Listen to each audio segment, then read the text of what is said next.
અમારા સંગઠનના હોદ્દેદાર જિલ્લાના સહસંગઠન મંત્રી સોનવાડી શાળાના શિક્ષક યોગેશભાઈ પટેલ અને એ જ શાળાની શિક્ષિકા સારિકાબેન ઢીંબરની બદલી કોઈ પણ કારણ વગર ગંધોર મુકામે અને વાંસદા તાલુકાના વાગડ મુકામે કરવામાં આવી.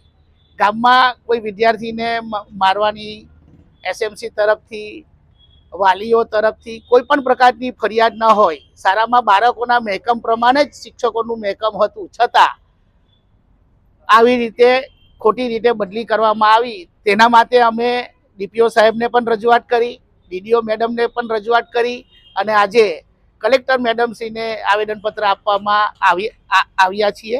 અને જેમ બને તેમ જલ્દી બંને શિક્ષક મિત્રોને પોતાના મૂળ સ્થાને પરત લાવવા માટે અમે વિનંતી કરી છે.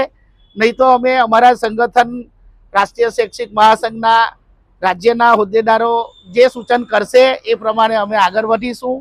બદલી તાત્કાલિક રદ કરીને એમને પોતાના સ્થાને લાવવા એ અમારી આજની માંગણી છે.